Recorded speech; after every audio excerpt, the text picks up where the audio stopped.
Quiet on set, everybody. Sammy's so dead asleep right now. It's so cute. I don't know what she ate, but her stomach, oh my goodness, I could hear it the next room over. I was like, girl, she was going in and out, in and out, in and out. I was like, Aw. ay, ay, She ay. had bubble gut. Mm-hmm. Bandit, one of the Germans, farts so loud. Like it doesn't stink, but it is so audible. And it's like every time he like sits down or like gets up, if he has to fart, it's like and it literally just shoots out like a little sound and you just look at it. That is And you're really like, weird for a it's dog. weird. It's weird because every time I look around and I'm like, did I just fart? And I'm like, no, I did not. I know I did not. Are you questioning yourself? And the only one, because Honey he's done it twice now. Honey's dead asleep and Karma's laying down and the little one is taking a nap and Bandit is the only one that's moving. And it's when he goes up and down, it's like his body can't control it. Oh my gosh. He's got And the, he's the like old man farts. Yeah, he's like 110 pounds and he's 2 years old. And he's already farting like an old man. How are we feeling this week? What's going on? Hi, everybody. Welcome back. This is episode 3. Well, it's exciting, though. I didn't know we were this far. I know. Hopefully, by the time this starts coming out, we're already recording on to episodes like 4. And we actually look nice. I tried today. I really did. I walked around with rollers in my hair for 2 hours. But you had such a cute little prep picture. That was adorable. Don't you think? Thanks. It's cute. Thanks. I'm cranky. Why are you cranky? I like it when you're cranky. You get funny when you're cranky. Do I? I love how that was the first thing I wanted to say today. I'm cranky. I'm taking the floor now. I'm cranky. I was going to say, I think we're in a little bit better mood than last week, but last week was just anger. We were both just mad and upset and tired. I feel that today. Why are you cranky today? I'm cranky because, because the hospital I work for kicked me out a day early. 2 days early. That made me cranky. But then I was like, you know what? Nothing a good old coffee can't fix, right? Then I go to Starbucks. I'm so excited because I want to try the fall flavors, okay? If there's one thing Starbucks can do, it's a fall flavor of an iced coffee. Everything else is basically just big old pile of shite, okay? But go to Starbucks, boom. 4 for $20. Let me try everything. Give me everything you got. I'm so excited. So my mom and we get 4 different flavors. We're going to try every flavor. The dude hands me the drinks out the window. He made every single one of them wrong. Why? I don't know. Like all the different foams, like foam was missing. The wrong foam was on the wrong drink, which we just did our little Karen episode. So I'm like, whatever. I'm not going to be Karen. I'm just going to take it home. We're going to hope it tastes good. But I knew, you just know. When you look at it, you know how it's going to taste. You know from the color if it's if it's right. Okay? Yeah. Maybe I've just had too many Starbucks drinks in my life, but whatever. No, I agree. I make them for a living. Not at Starbucks, but I know.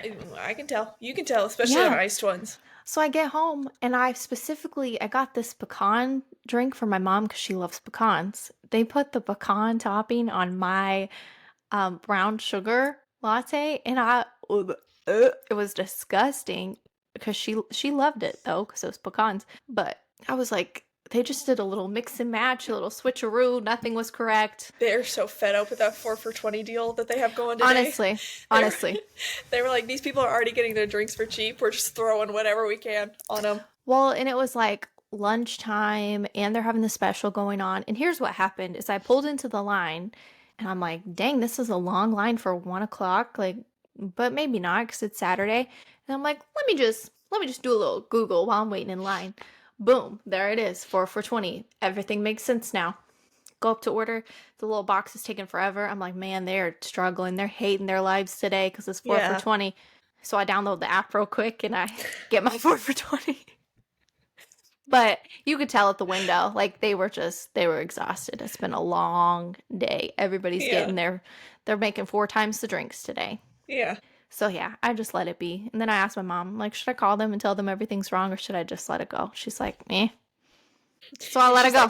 She's like, I like mine. I don't know what your issue is. So yeah.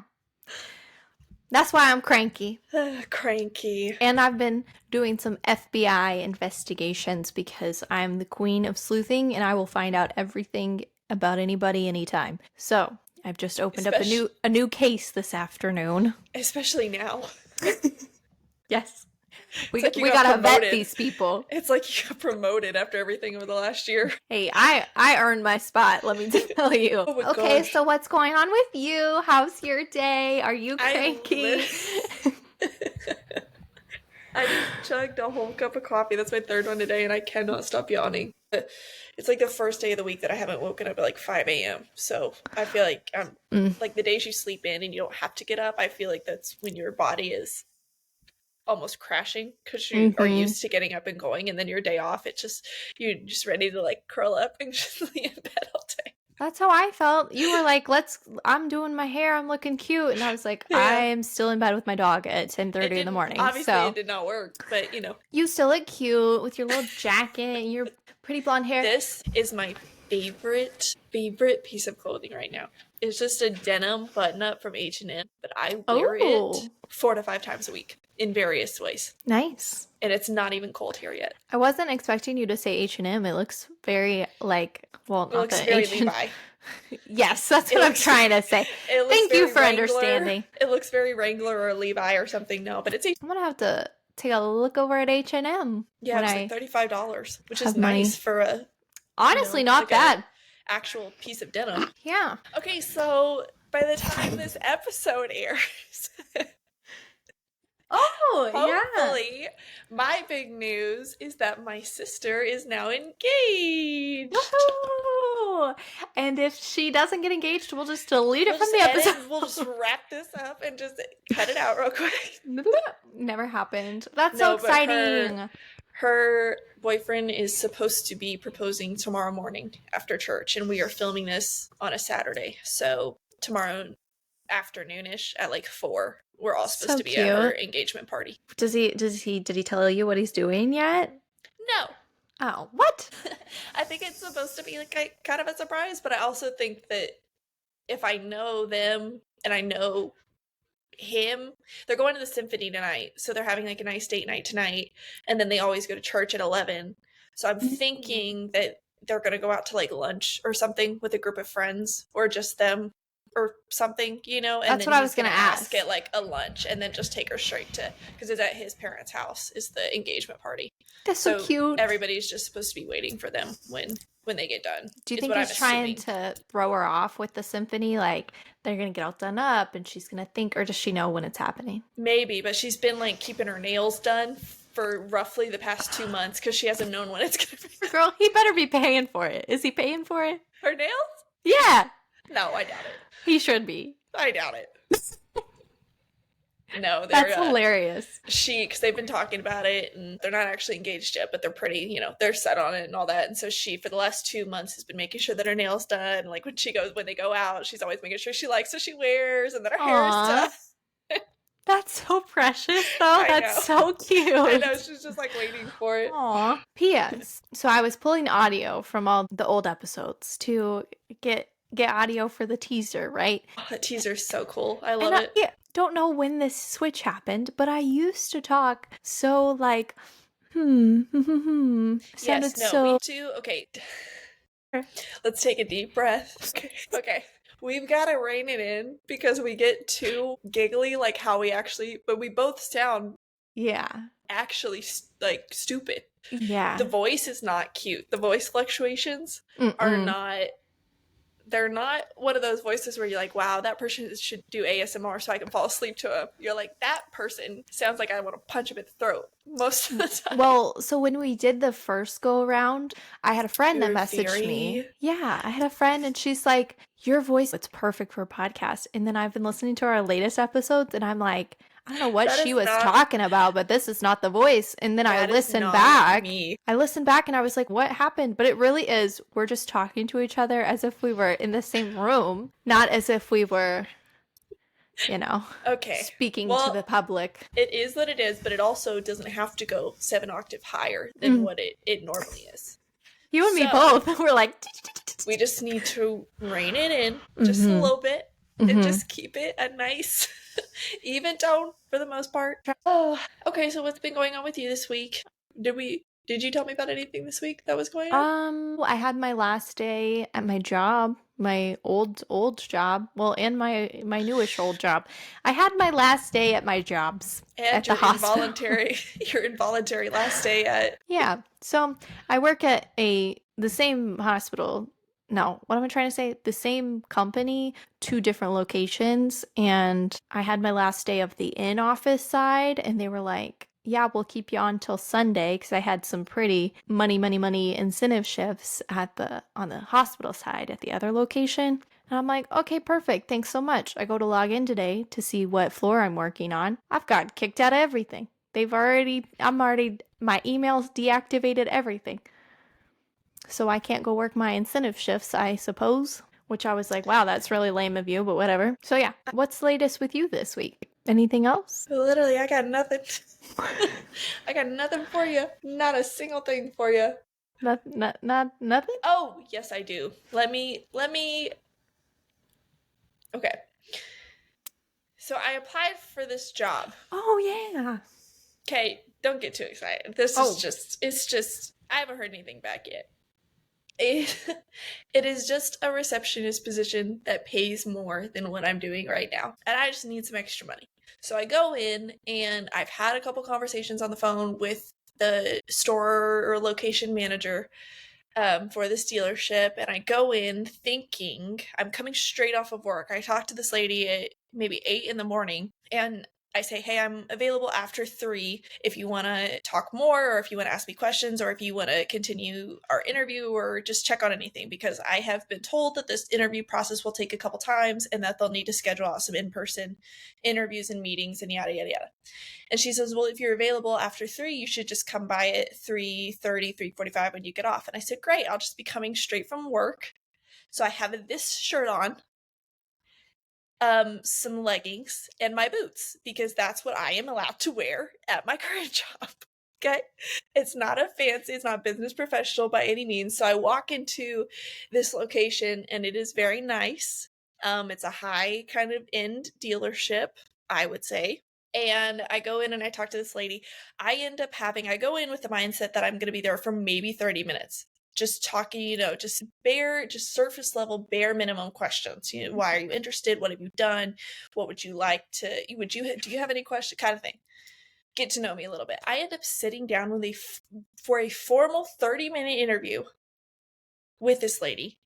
I then proceed to take a math test that, by all accounts, I'm convinced was pre-calculus, and my mom keeps telling me it was algebra. Okay? So I'm stressed out of my mind. I have not done equations of this magnitude or written out these are paragraph questions asking me about sales percentages at a car dealership. Not the word problems. And I am trying to summon every single algebra calculus lesson I've ever had in my life, thinking about the letter that I'm going to write my high school math teacher for not drilling this into me more. I am 26 years old. I have not done math like this, like word problems, since I graduated high school. I end up taking this math test. It takes me probably 30 minutes to do maybe like 13 questions, 13 word problems. And then you go through this personality test. What do you like in the workplace? Yada, yada, yada, yada. Okay, so this is all on the computer. And then I tell her I'm done. Okay, like, it's so nice to meet you. What else can I get for you? Do you have my resume? Do I need to sit? Are you interested? And she says, oh, well, we'll have to review your test. I'm going out of town this week, and then our general manager's going out of town the next week. So we probably won't get back to you within, a week or two. She's like, but before you leave, why don't you just fill out the in-person application? And I go, great, I can do that. She hands me 5 pages of an application. Are you sure this was for a dealership? Did you join the military? Back.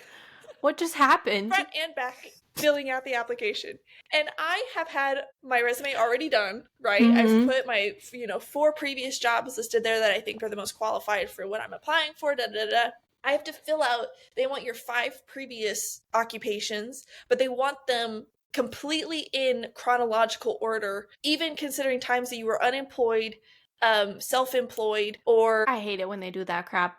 Whatever the third category was. So then in my head, I'm going, okay, what did I skip on my resume? So I'm sitting there for another 45 minutes going through my trying to pull up different old resumes, trying to find old manager contact informations, trying to find references, because I don't have anybody's number memorized. I just have it on my resume that I already sent in.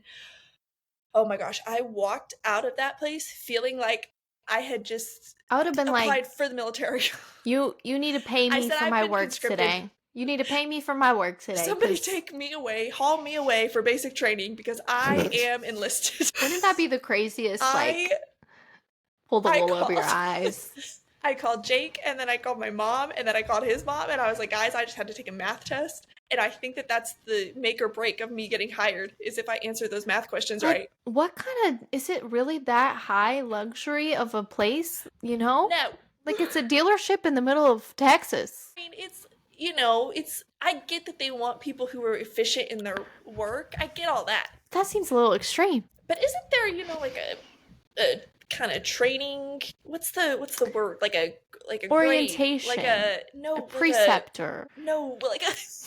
Like a grading scale. Isn't there like any kind of like wiggle room for like training once you're actually like hired? Oh, like a curve? Yes. Yes. Learning curve. Yes. And the math is why she's not getting the job, folks. The math is the reason. Well, isn't there any kind of like a learning curve for like getting back in the swing of things once you're actually hired into the position? Because I don't even know if I made it to the second round for interviews. Oh my gosh, that was just the first round? Or in person. I was just so thrown off when I got in there because that just gave me a headache. I was, excited to sit down and talk to her, but I also had talked to a different woman on the phone versus the woman that I saw in person. And the woman on the phone was very bubbly and very nice and seemed really excited to fill the position and yada, yada, yada. And then I walk in and this lady's older. She was like Edna. And a little more Edna-y, if you will. And I was worried until the last 10 minutes when I finally started making her laugh. Because I think that she was looking at me like I was crazy for wearing denim in her store. Oh. And but I was she like, knew Amy, you were coming from work. I know. And I said, Amy, I don't think that this is a fair representation of what I can offer. I said, please, just give me one more chance. I'll come in looking professional next time. Not that day. My boots were just clicking and clacking on that on that slick, like, what's the over tile? It's like so slick and like clean. It's like the seal that you put on it. It was such a clean floor. The wax? No, what's it? Wax. It was like, it's just a really nice floor. Laminate? I don't know. Maybe. I quit. Know. I don't know flooring. But you know what? If you can't, if you mess up on some skills, you can always win them over with your charm. Tell them a couple jokes, read the room a little, make the jokes a little less PG. They might laugh a little more. Win them over with your comedy, you know? Be the emotional support employee. That's what I strive to be. I felt like my brain cracked just because I was not expecting to be there for 2.5 hours. You did better than you think you did. You're smart. Did I You're just beautiful. have to do math? It's a weird fever dream. Did I just I said I am my parents' daughter. I am an English and history kind of girl. I am not a math or science. That is not my cup of tea. Lord. So we'll see. Okay, so what are we talking about today? We are talking about, the idea was to talk about body insecurity and overall, I think, beauty trends and beauty standards and yada, yada, yada. It's just a conversation. And I feel we kind of touched on it, I think, in episode 2. But I think it could be helpful to kind of look back and offer a little insight maybe to what 2 individuals went through on, I would call it a journey, an up and down journey. So I don't really know the best way to jump into it because it's not necessarily a thing where it's like, okay, this is where I started, this is what I went through, this is how I felt. It's not really that kind of thing.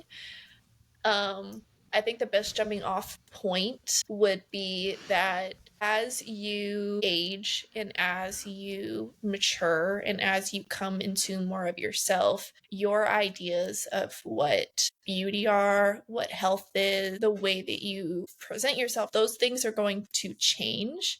Mhm. and your environment is going to affect the way that you feel about yourself, whether that is the media that you're consuming, the job that you're at, the relationship that you're in. I think there's a lot of outside forces that will have an influence on how you feel about yourself. But if there's one takeaway before we kind of get into the nitty gritty of it, is that if your value comes from something else or someone else, it can be taken away, and it most likely will be at some point. If your validation is coming from anything outside of yourself, it is then up to you to maintain that validation from that external source. So for me, in kind of that motion of finding a lot of confidence and a lot of love for myself and the way that I was created and the features that I have and the way that I look, that all has to come from a place of knowing that you were created perfectly and preciously and designed the way that you were by the ultimate creator. And that if your value for yourself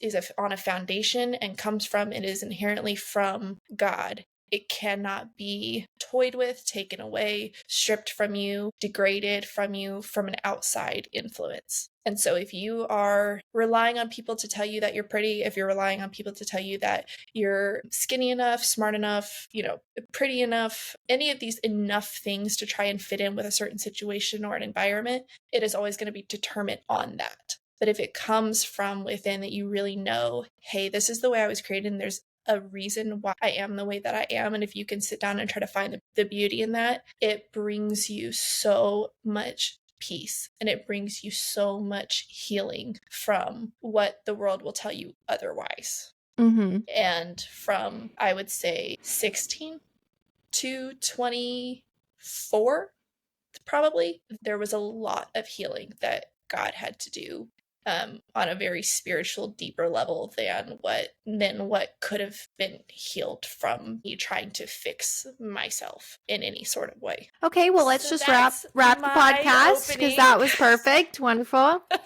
and that's the podcast, everybody. And that's my opening. Your turn. I don't even know what to follow that up with. Your turn, because you have.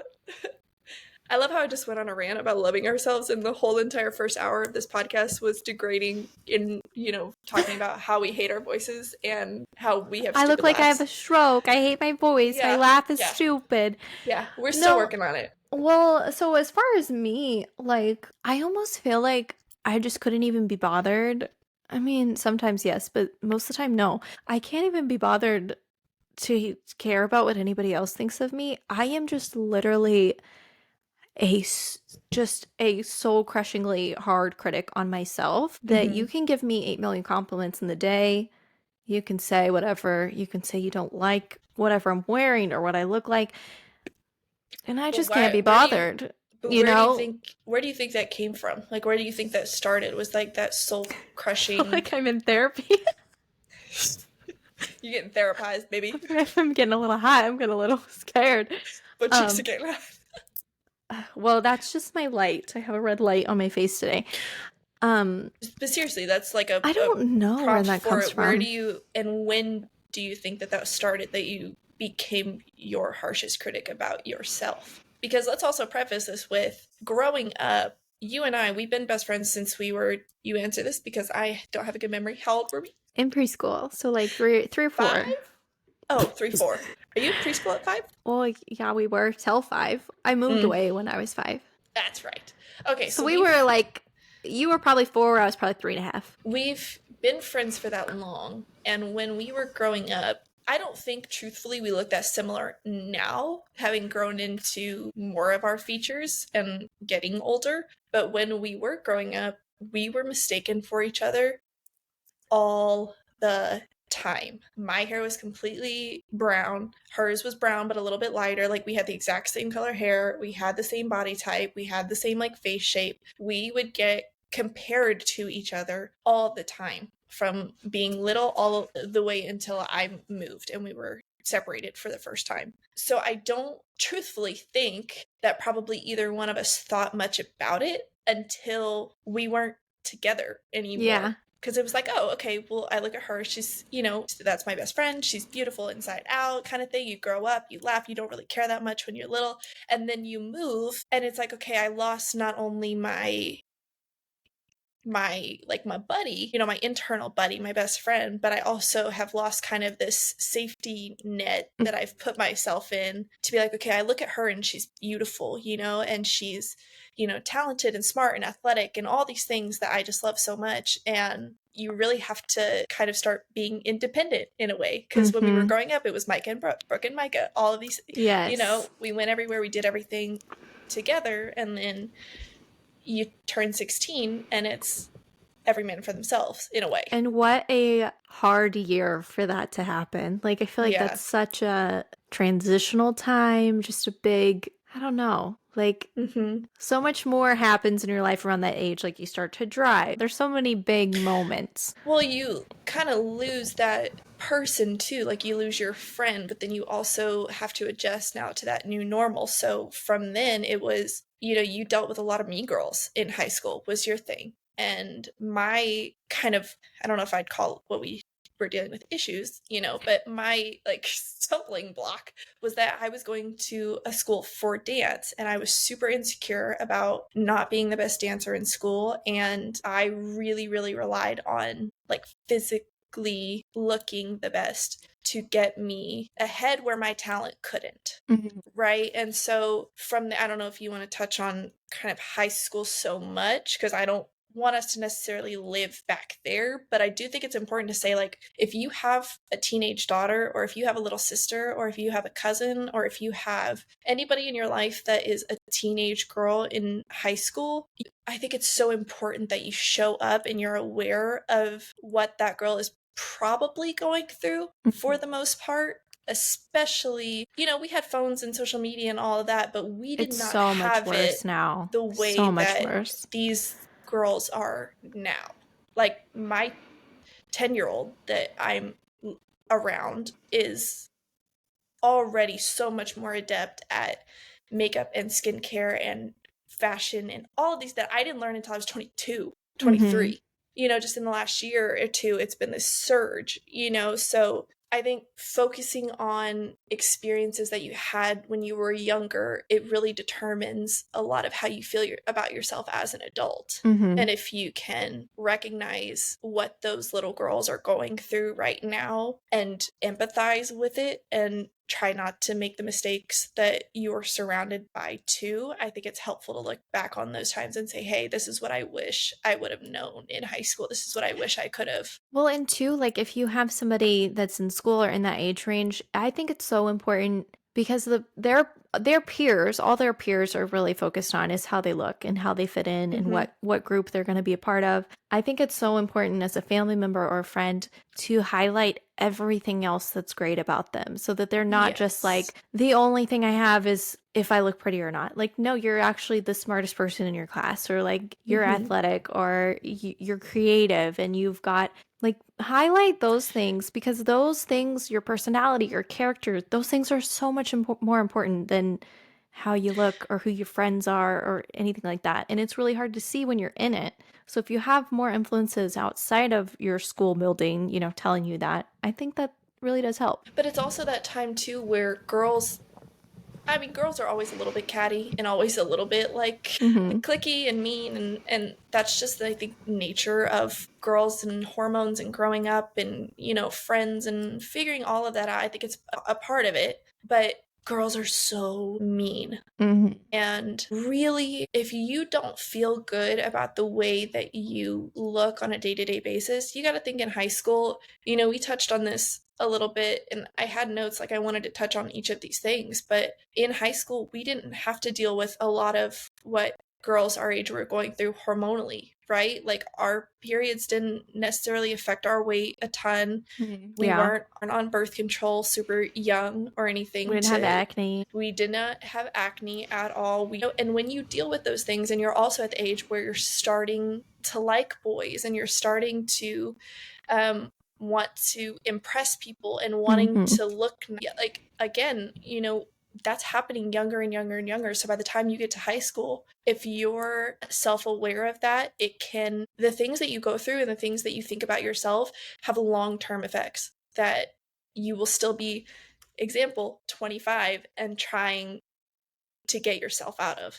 and Yeah. trying to rework and trying to rewire in your own brain. Okay, so I've been pondering in the back of my mind while you're talking the question you asked me earlier about when did that start? When did I start saying I don't give a flying F? I think so. I had told the story last week about, being 8 years old and then suddenly becoming aware of like, oh, people care about what people look like and I look a little Right. different, or it was constantly comparison game. So I think back then I used to be very hyper aware. I used to be very nervous. I used to be like, I was always nervous if people noticed what I noticed too.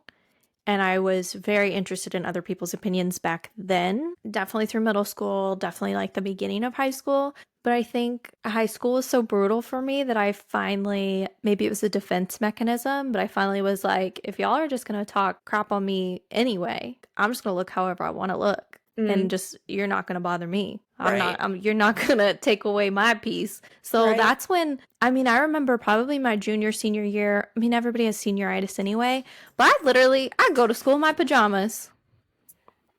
You want to talk about me? I'm going to be in my pajamas today. I'm going to be dressed to the nines tomorrow. I'm going to wear heels on Wednesday. I'm going to wear whatever I want to wear. And then I'm going to go play volleyball later. Like, you are not going to phase me. Which, that was definitely, like, started as a defense mechanism. And then, certain things are still said that are still hurtful. And they, no matter what, they get under your skin. Young adulthood, probably like end of high school to young adulthood.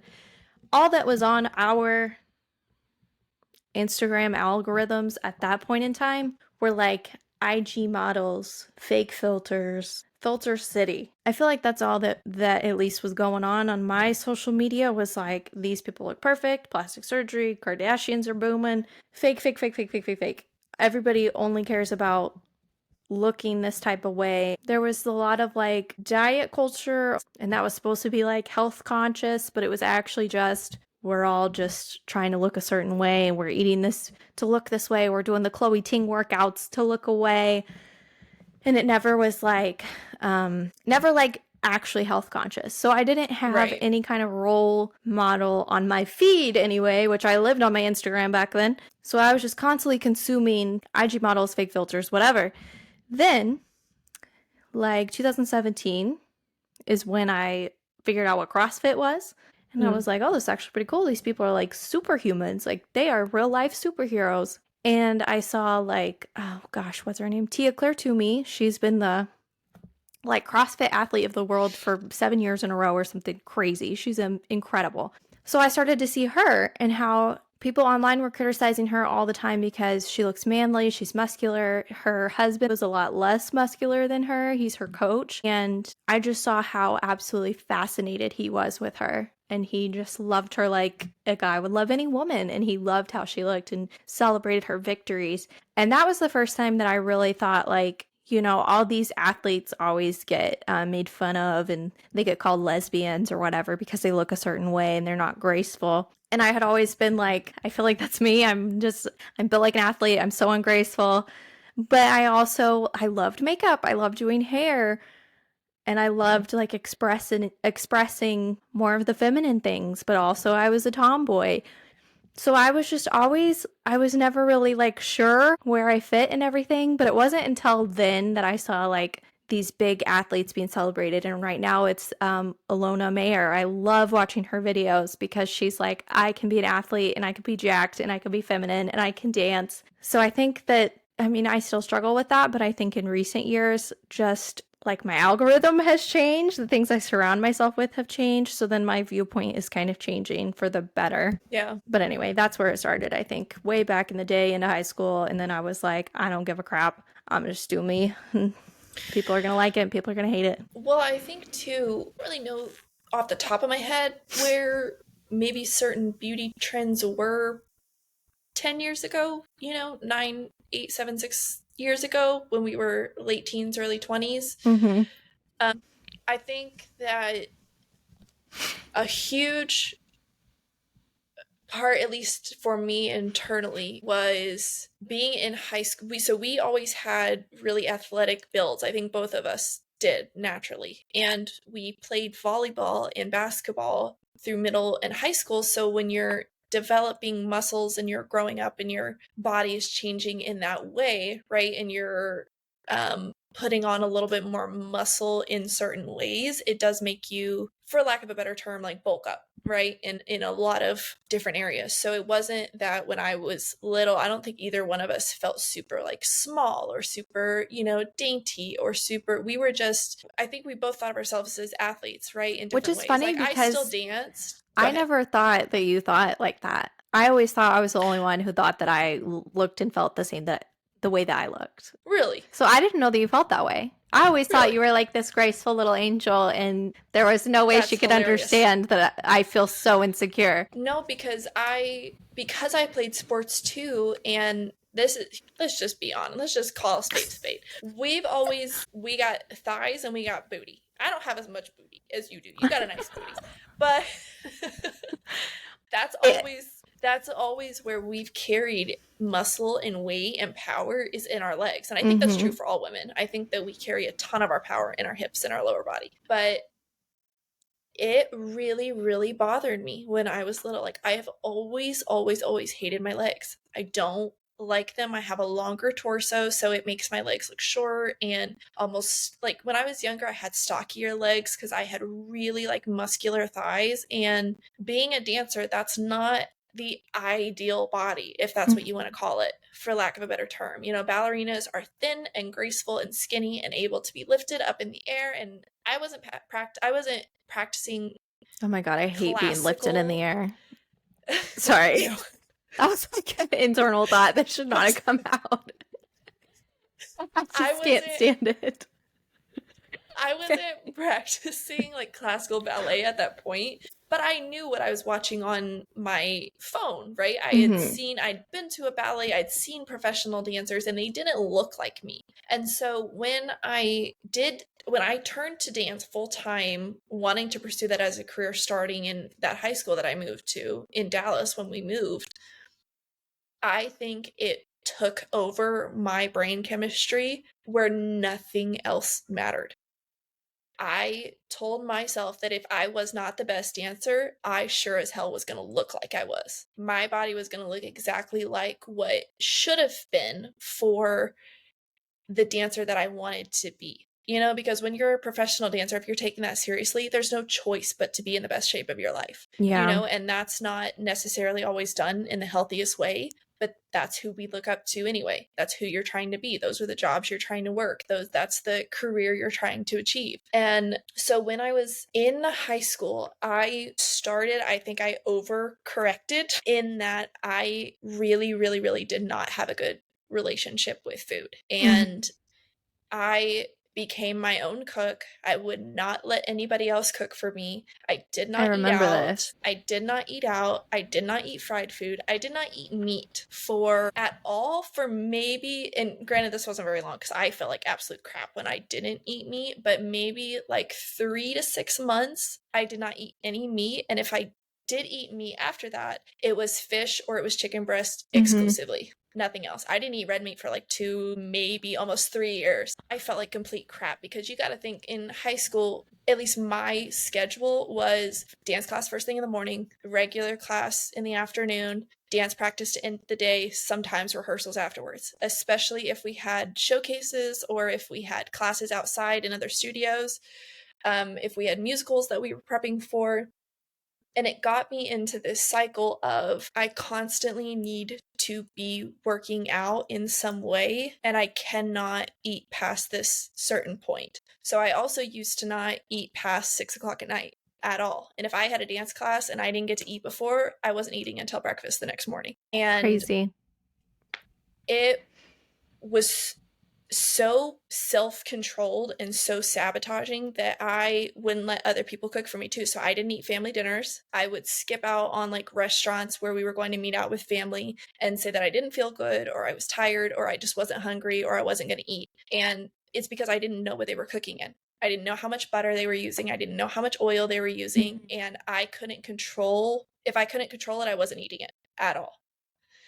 And there were moments and days, that I was only having a protein shake for whole meals Mm-hmm. that were the lowest calorie possible, going on 6 to 8 hours of dancing a day. That's insane. And, there were things that like people noted, I specifically remember one of my dance teachers, because at this time too, I'm improving in dance. I'm still not the best dancer, but I'm in it every single day. You have no choice but when you put in those hours to get better.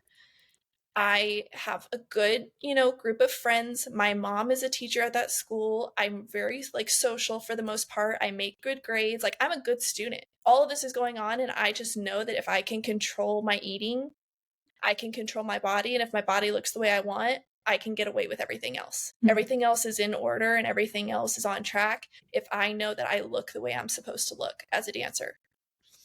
And I remember a teacher had come up to me. I don't remember the situation or what, time of day or when it was exactly, but she said, "Are you eating? Because you seem like you've lost a lot of weight recently." And I said, "Yes, of course," and I would make a big deal to like show everybody what I was eating for lunch. And it was the same like bagged salad with chicken breast and then like pretzels and like hummus or something, like a dip. Mm-hmm. And that was the biggest meal that I would eat every single day. And I made sure to eat it in front of people. And granted, yes, it wasn't like I ever went completely no eating, but I knew that I was keeping it within a range that I knew was going to keep me where I wanted to be. And I just remember lying my butt off to that teacher. And then I went home and I bawled my eyes out because I wasn't embarrassed of what I was doing. I was embarrassed that somebody noticed. Mm-hmm. And I was like, okay, I have to make more of an effort to hide it more, to push it under. Because if they know that I'm not being healthy about what I'm doing, they're going to confront me about it, and I don't want to talk about it. Yeah. That was my thing too. And that's still my thing, is I'm very internal when it comes to what I'm dealing with. I don't want to talk to people about it until I know there's a solution. Mm-hmm. And I didn't see a solution for years to come. Because I told myself I have to keep this up until I'm where I want to be, and then I can eat a cheeseburger. I have to keep this going until I get to the certain success level that I'm reaching for, and then I can tell everybody about it. Mm-hmm. Well, I remember, or then I can sweep it under the rug and pretend it never happened. Yeah.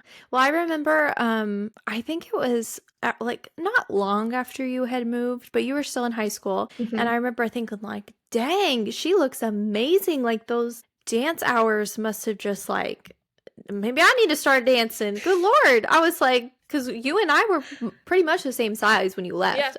Yeah. I might have had a little more hips, but for the most part, like 6'8". Yeah, probably like a 6'8" when I left in high school. And so I just remember thinking like, oh my God, she's got to be working so hard. And at that point, there was no like red flag. I was just like, wow, she looks incredible. Like she's doing a great job, with her dancing. It never rang a bell that it would be any kind of anything like that. And you had never mentioned it. So I never thought crossed my mind. But when you went to LA and you started posting pictures of that was the first time that I was like, I hope she's okay. Yeah. But I know that the way that I think about things internally as far as that goes, something told me like I didn't want to offend you. I didn't want to bring it up, and you never talked about it. So I just kind of thought she's going to talk about it when she's ready. Well, I'm not going to push that button. It's hard too, because you don't want to, you look at somebody and you're like, oh, you look great. But I also think what you're saying what you're saying without saying it is, I think you look sick. And I don't think that you're well, and it might not have been.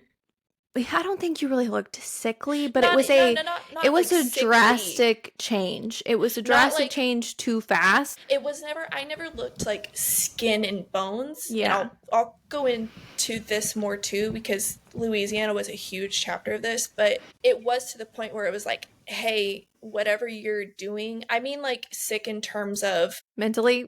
Yes, almost pretty much. Yes. Yeah. I know you, and I know that didn't happen the way that you're saying it happened. Yeah. Or the way you're just avoiding not talking to. And I would try to justify it in my brain too, like, no, she's like really doing this professionally, and she's probably just working long hours, and like, that's the way dancers look. They just look like that. But I just there was something in the back of my mind that I was just like, I really hope that she's okay. Because this is a lot really fast. Well, So this is a good point to make. So I'd say like 6'8" when I left, and I was 16 um, when I moved, and then those next 2 years, the dieting, the dancing, the schedule change, the everything in between, right? I remember my senior prom, my we were looking for my prom dress and just thinking about it, and Rachel had her prom dress that my mom had kept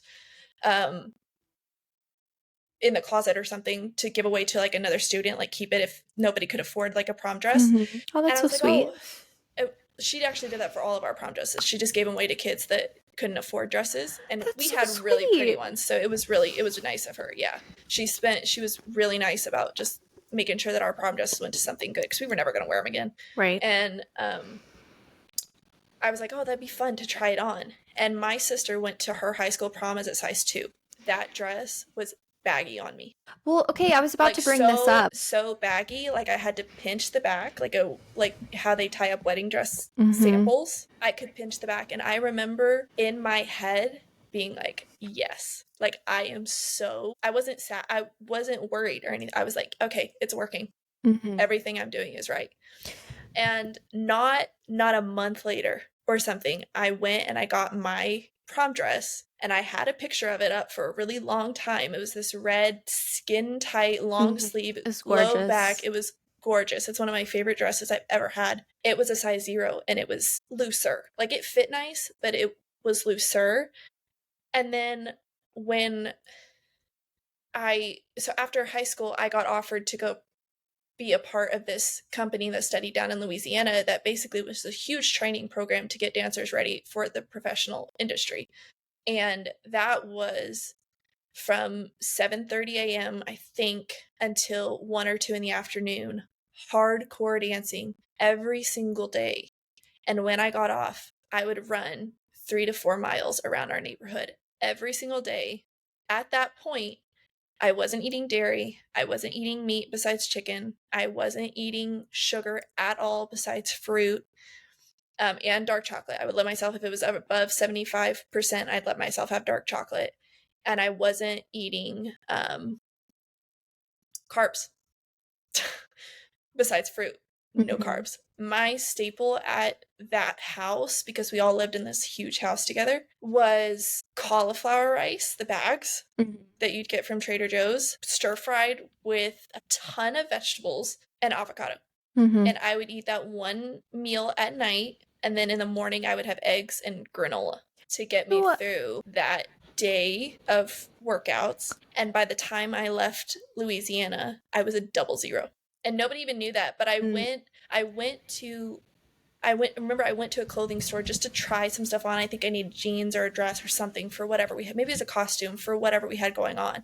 And I tried on a 00 dress, and I was like, I wonder if I can fit in this. Because I was so miserable inside, but so proud of myself on the outside, and it fit. And Okay, I do you was like, remember? So I thought this whole time that you would never come back to Missouri, but I do remember you came back like around Christmas and you guys stayed in the new hotels on Rangeline on like 32nd Street.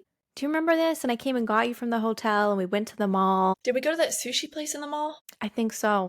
We had sushi and we went to like, there was a discount store and then there I think, was yes. like we Yes. went to JC Penney's or something. But Yeah. I remember I was like, it was the first time I saw you in person. This was And I before was like, Louisiana, though. yes, I think it was high Yeah. school. This was high school So still. I was like, oh my gosh, like you are just so tiny, da da da. And I'm like, still at that point, totally clueless that something terrible is going on. Right. But I remember that I saw this dress that I really thought would be so beautiful on you, and it was like a size 2. And you were like, no, no, no, I'm not a size 2. Like, I'm a Yeah. 4, maybe. And I'm looking at you going, girl, you're probably like a 00. And I just like made a joke about it. And I was like, just try it on. And you kept saying, it's not going to fit. It's not going to fit. It's a size 2. And then you put Yeah. it on and it was like loose on you. Yeah. And I was just like, holy crap, she really is. Because I'm really bad about, at least for myself, I have no idea what I look like. Right. Right. I struggle with that all the time. Like, I don't know what size I am. I don't know what I look like. I could see somebody that's a size 16 and think that I look like them, or I could see somebody that's a size 6 and think that I look like them. Right. I just don't register. But when you actually tried it on and it was actually a little bit loose, I was like, oh, crap. because Yeah. we were the same size when you left a year ago. Like, this is Right. insane. And I think too, because in your daily life, you don't really think about, okay, how do I look from like an outside perspective? Mm-hmm. But in my peripheral was a mirror everywhere. I Mm-hmm. danced in front of a mirror, and then I danced in front of a mirror at the studio at night, and then I went to school the next day and I danced in front of a mirror, and then I auditioned in front of mirrors, and then I did self-tapes in front of mirrors, and then after high school I went and studied at a place where we were in front of mirrors for 6 hours in the morning, the first thing that you saw. And everything in the dance industry, I wouldn't say everything, but a huge part of the industry is you're going to get booked if you are an attractive person, if you're in shape and you're pretty. That's how you're going to get booked, unless it's for a specific, unless something is calling for a specific look. Generally, there's a type that gets booked and there's a type that won't. And you don't have to be the most talented person in the world to get the job. Mm-hmm. It's about who you know and about how you look. And being in that environment in Louisiana was crazy for a lot of reasons, but it was because everybody always talked. It was this constant conversation about how I looked, because nobody else in we were all the same age bracket, right? Like 18 to, let's say, 20 at the most, 18 to 20. Like 12 of us all living in this house, and nobody was this laser focused on their health. They were just being kids, Mm-hmm. obviously adults, but they were just there to dance and have fun. And that was not my priority. So nobody could understand why I cared so much about what I ate. And nobody would understand why, like, they were like, you're so dedicated. I can't believe you run every single day. And it just, in my head, like, you could not, one, have talked me out of that. Two, you could not have waterboarded me out of doing the things that I was doing every single day and breaking my routine. But you also could not imagine how, like, isolating or miserable it was to hear every single day the only compliment you get to hear is, wow, you have abs. You're really shredded. Like, you're really skinny. You look really good in this costume. Do you You think, have such though, a pretty face. because my next question was going to be like, is there anything anybody could have said to you to change your mind? But do you think you would have even been receptive to other compliments, or were you just so hyper focused on your appearance that it wouldn't have mattered? I think I would have heard it. I don't think it would have mattered. It's Gotcha. like what the teacher said, right? I Mm-hmm. heard it and I acknowledged it, and I knew that she was saying it out of concern, and if it affected me the way it did, it meant that I was doing something in the wrong. But Mm-hmm. it didn't change anything. Things still stayed like that for 2 more years after she asked me that question. So I would hear it, and at that time, sitting back, or like, it's different, right? So sitting, looking at it now, you go, wow, I really wish that somebody would have said that I was worth more than just what I looked like at that moment in my life, because it was just fueling this, okay, you're doing it right, you're doing the right thing, you need to keep going, you can't let up, you can't take breaks, you can't have all of this. But if somebody had said something in between in that moment, that it wasn't bad to hear those compliments to me. It was encouraging. And it was like, Mm-hmm. okay, great. I love being told I'm pretty. I love being, told that I'm going to be front and center Yeah. in a dance routine, even if So it's that's just to, interesting though, because as much as you like wished for somebody to see something else in you, you still were really like I eager. didn't, I didn't have the value of anything else. All Yeah. that I valued at that time, because all I valued about me at that time, that's all I Mm-hmm. thought I had to offer, was being pretty and was being fit. So hearing that back only encouraged that value. It only increased it, only Yeah. put more emphasis on it. If That's you had such told like me, a tricky situation though, because you liked right, the compliment, you liked people validating that what you were doing was working, right, but you also like craved for somebody to notice something else besides that, and then but I don't think I would have said that, like, acknowledged yeah, that in that time. It's only sitting here now just looking back and hindsight. being like, I wonder if I would have had some of the same opportunities that I'd had if somebody would have said, "Hey, we're not going to focus on maybe just eating vegetables today. Like, that's not going to be our hyper focus for today. We're going to go out, and maybe it's not even like a day thing, like go out and do something, right? But if somebody had been there to constantly say, or to reinforce, maybe as a group even of those dancers, to say, hey, there's going to be things that people are going to want you to compromise on, in certain ways that people are going to want you to look and act and talk. And there's, I don't even know what I would have needed in that time, except that everybody around me, the industry in and of itself is very prideful, and it's very egocentric, and it's very self-congratulating. I don't know if that's the word, but it doesn't matter. Nobody else thinks about that either. You know, everybody else was fine going out and drinking and going out to clubs and staying out and coming into dance class the next day hungover. I didn't drink. I went to bed at, you know, my normal 8:30 at night. 5 p.m. I was up at 6 a.m. every single day. You know, I was the most regimented. I was the most responsible. I was the one that had the car there. Nobody else had a car, you know, and I was the one that people would come to for advice or for rides or for money or for this or for that. And everybody thought I had my shit so together. And the only thing that I could think about was, I'm so freaking hungry. I don't know how much cauliflower rice I have to shove in my body to try and make it seem like I'm full. I was like, because I can't go out with them to eat because they're all going to get, you know, French fries and pizza and all this kind of stuff. And it came off as, oh my gosh, she is so dedicated at 18, 19. She's going to make it. You know, none of these other people care as much. You know, she might not be the most talented, but she's the most hardworking. You know, so everybody's saying, you know, just keep going, just keep doing what you're doing. You know, you're getting better. Even if you're not the best dancer, you know, like your work ethic is going to get you there. And I went, okay, see if I won't top it. See if I won't take it one more step further than what it is, just to see if I can get there. And then from there, I think when I left Louisiana, I was so angry and pissed off and just upset with the way that that situation had ended. And I felt so disrespected by the reasoning of which I had to leave. I think that really like turned a little bit of that first corner that would end up making the huge process of saying, okay, this is something that we need to actually work So on. I don't know that story. You've never talked to me about Louisiana. Is that something you want to share on here or private? I always knew something major happened in Louisiana because that was the one thing you would never mention to me. So I always knew it was something like very touchy subject. Like I was never going to bring it up unless you wanted to talk about it. Well, I think I talked about it a little, like I touched on it last week, and for a long time, I didn't want to talk about it because I was still in dance and I didn't want anybody to think something bad about me if I, you know, was out talking about how my experience was not what it should have been at, you know, 17, 18 years old. But when I was in Louisiana, the choreographer for our studio, he was just an odd duckling for many, many more reasons than one. But granted, there's nothing that happened that could have taken legal action or required anything more than me saying, okay, I'm done with your bullshit and I'm leaving.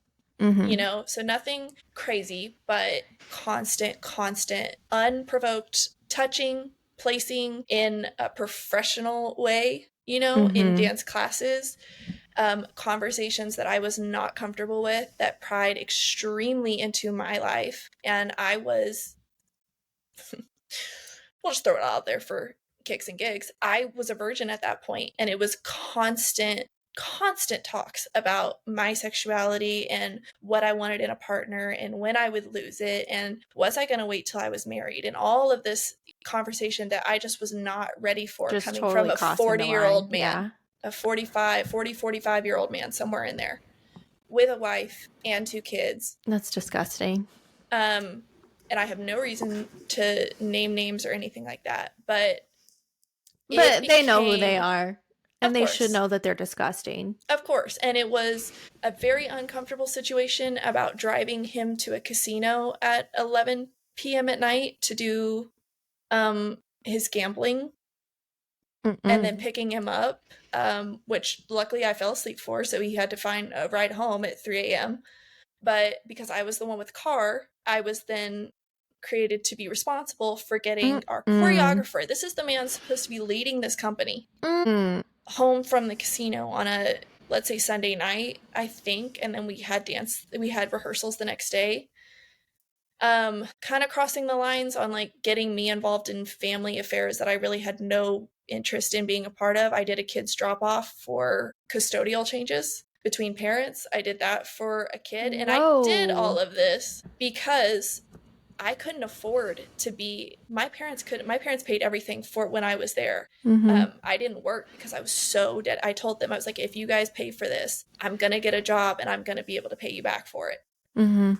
Okay, so my parents couldn't afford the monthly tuition for this place. And he said, okay, well, if you want a discount, just know that you can help me out with some favors and we'll give you guys a Mm-mm. discounted rate so that she can come. You just have to basically, for lack of a better term, be my nanny when I need you. Yeah. And it just, that in and of itself is not the issue, right? If you want to figure out a professional agreement for finance purposes, that's great. But he's crossing a line. But there were lines that were crossed that I was not comfortable with. And my mom's motto to me since I think the day I crawled out of her womb was remember who you are.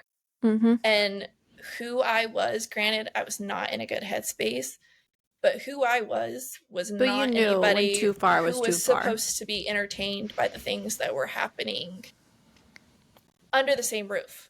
Because we lived in his house. It was all 12 of us in this huge 6-7 bedroom, whatever it was, house. So it was all too close to comfort. It was all too intertwined. It was all too uncomfortable.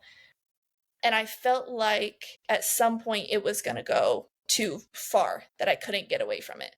So I left early before our big performance in the spring. And everybody was mad that I had left early because I broke a contract.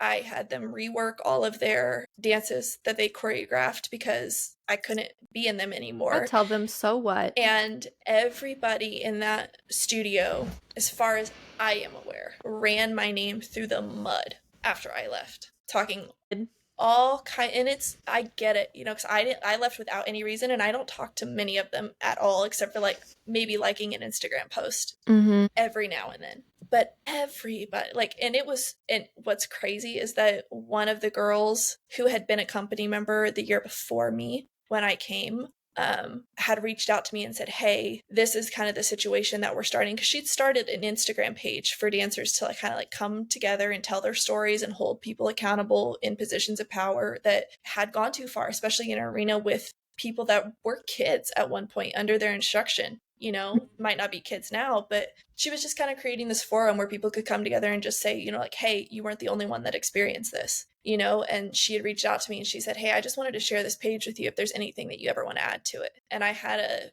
good conversation with her and said, hey, this is, I didn't tell her everything. I was like, but there's a reason why I left. And none of you asked me what had happened. None of you cared Exactly what had gone on, except that I was the piece of shit that ran out on everybody.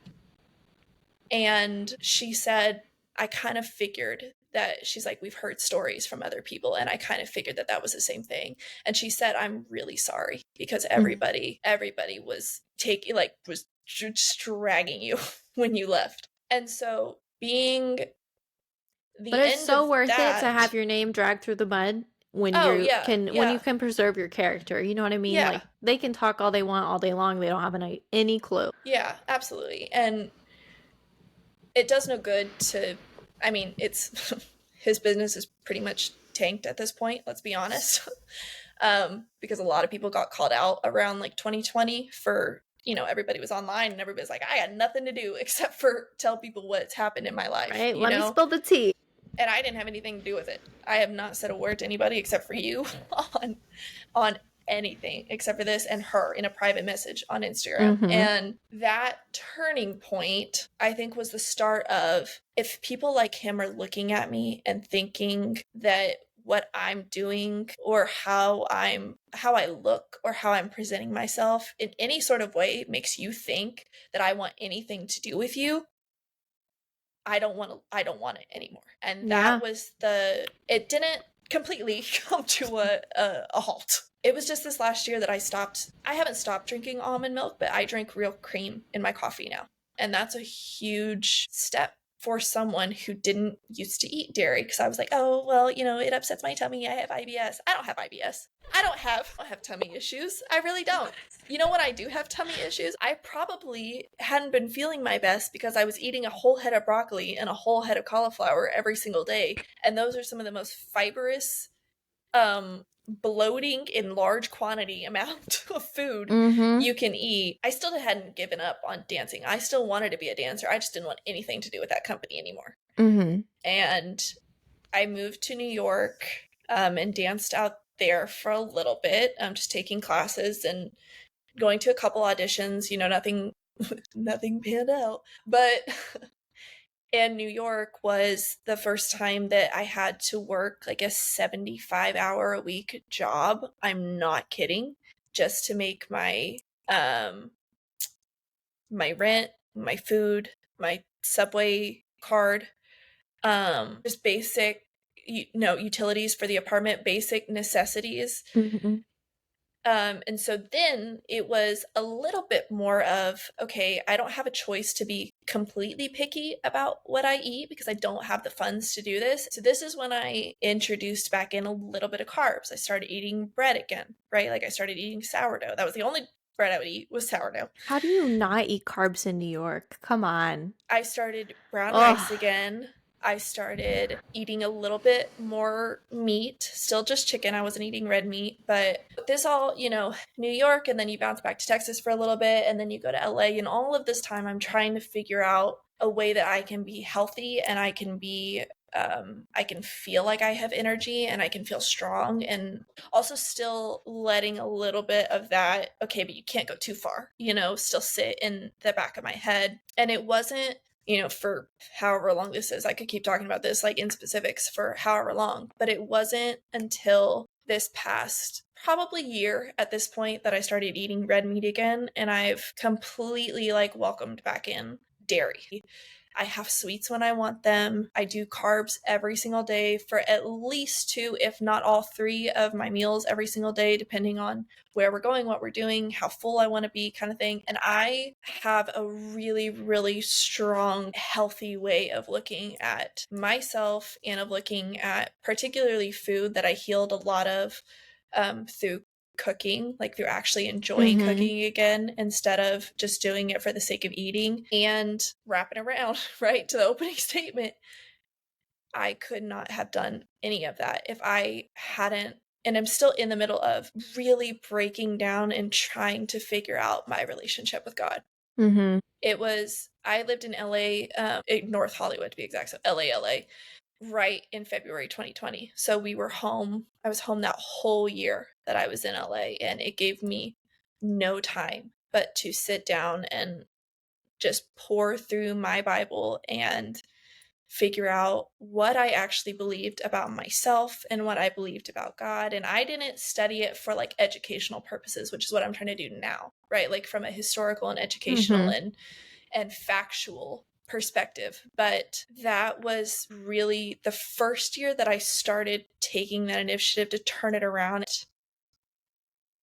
I could not have comprehended how to get my mind out of such a deep and cemented place if it hadn't been for reading verses in the Bible that tell me that I'm made in God's image, that tells me that there's no separation from Him, no matter how far I can run, that He won't find me, that there's no place that I can go, there's no sin that I can commit, there's nothing that could separate me from the love of God, no matter how far I think I am. And that's been, not only did that heal like physically my relationship with food and my body, it has given me a different mindset when I look at myself. So yes, there are things that I don't like about myself, and there will be things I don't like about myself until the day I'm 96 and dying. So all of that to say, to wrap up that long-winded story, my biggest point that I want to make sure gets across is that healing can only come from God. And there, I will never ever be able to say enough about how it was God and God only that healed parts of me that man broke on purpose or unintentionally, either way. And that it's completely okay to be happy and proud of your outer beauty the way that, you know, you are happy and proud of your inner beauty too. But no matter what, is just remembering that God made us in his image, and his image of us is perfect and whole, and it's precious no matter what outside forces or anybody around you, even what your own head is telling you. But let's just focus on your trauma for a little bit. Let's talk about your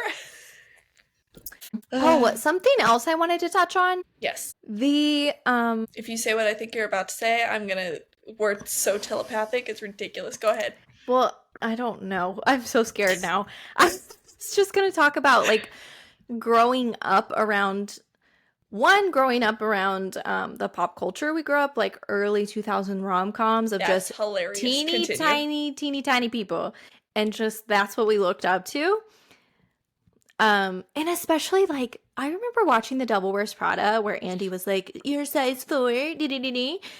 Girl, Well, she was 4 is the new size 12, and or whatever the line is. when I watched that movie, I was a size 4. Like, I was Yeah. like, oh my God, am I fat? And I didn't know. But I was going to say that growing up around that, and then our families are Southern families. They like their fried Right. food and butter. And so they Well- love to eat, and they don't eat because they want to fuel their body and Right, we eat because it's good food, you know? we eat because it tastes good. And then all the time, and this isn't like, I'm not throwing shade, I'm not throwing hate or anything, but we all like eat until we're full and then eat another plate. Right. And then immediately everybody goes, oh, Well- I wish I could lose some weight. Or like, we're just so fat. This. And I'm like, why are we, on the outside looking in, why are we doing this? It's this Right. repetitive cycle of like unhealthy. Well, and then that's vanity. Yes. That's a huge part of it is coming from Missouri and then Texas. Everybody in my family, pretty much on both sides for the most part, struggles with weight. You know, all of the family get-togethers, you know, are centered around food, and I love that for like the community that it is, and everybody, you know, you can all sit down and like enjoy a meal. But when I was in the hardest parts of just being in that crazy mindset, I would not and I could not enjoy family dinners because I truthfully just was so angry that people were allowing themselves to eat like that. And that was on me, right? To say like, okay, well, you're not allowing yourself to eat anything. So you're kind of, you know, going too far. You're overcorrecting too much. Well, I get angry about the nurse brain I have now of like, why are we doing this to ourselves? But now it's finding like, as I drink Starbucks. But there has to be moments, right, where it's all about balance, you know, and it sounds so cliche to say it like that, but it is so true. It's so good though. Anyway, that was if we were on the same page, that's what I was going to say, the general state of like America in general. Yeah. You know, and overall health, because part of the country is so set on being like skinny and toned and fit, and then a majority of the country doesn't care. Is completely overweight. Yeah. What kind of I feel like we should offer some positive advice to end this. Oh yeah, that was one of my questions. Is what do you do to keep yourself healthy right now? Where's your mindset at? Here's my advice is you just have to listen to your body and, you know, I guess not listen to your internal opinion. I was gonna say, listen to your body sometimes has people on the couch eating potato chips for 6 days out of the week. But that's not your body. That is your mind. There you go. That's your mind lying to you. Like, you can't just listen to all these fads and diet cultures, and you can't pick and choose. Like, a lot of people are like, oh, I want to lose 2 inches around my left bicep, and I want to lose some weight in between my toes. You know, like, you can't target weight loss. Right. And I really think it shouldn't even be about weight loss. It should be about I'm exercising my body to keep it healthy, to keep my joints mobile, to keep my muscles functioning. I exercise because I want to be healthy and I want to feel good, not because it is such I want to look good. It's such a mental relief to go out and just sweat and push your body for a little bit. You know, my workouts lately are Pilates and bar based, you know, but I still go for runs, you know, maybe 3-4 times a week, just short ones, you know, but it clears your mind.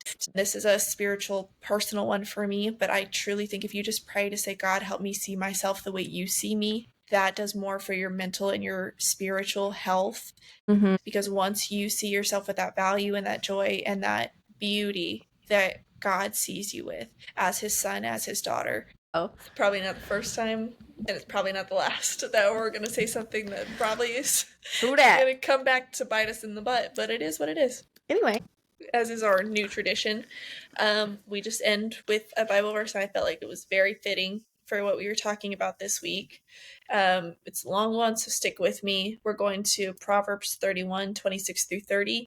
In the verses, she is clothed with strength and dignity. She can laugh at the days to come. She speaks with wisdom, and faithful instruction is on her tongue. She watches over the affairs of her household and does not eat the bread of idleness. Her children rise and call her blessed. Her husband also praises her. Many women do noble things, but you surpass them all. Charm is deceptive and beauty is fleeting, but a woman who fears the Lord is to be praised. amen. And you know what I just realized? I forgot to keep my voice low and professional that entire time. Up here. Alrighty, guys. Well, thanks for listening. Don't forget to check out our new website. And from there, you can listen to our latest episodes. You can read our newsletter. You can send us stories. You can respond to the weekly prompt. You can subscribe to our YouTube because hopefully it'll be up maybe on this episode.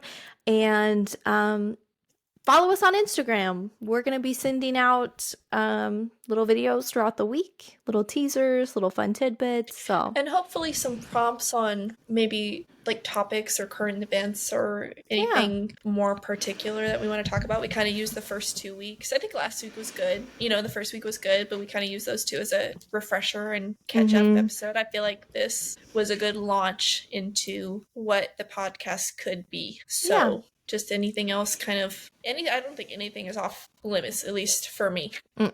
Yeah, so send us your ideas. Anything you want us to talk about, we're open to whatever. So, anyway, see you guys next week. Because we always have so much to say. That we do. Wait, we gotta do the intro. We gotta do the end again. So we will see you. We'll just say, we'll see you next week. Because we always have so much to tell you. Are we going to say it together? Is that what we're doing? What are we doing? Would that be cute? Oh, okay, sure. No, I can't do it. Okay, guys, we're going to see you next week. Thanks for listening. Thanks for listening to episode 3. We'll see y'all next week because we got so much to tell you. We're so dysfunctional. Bye-bye.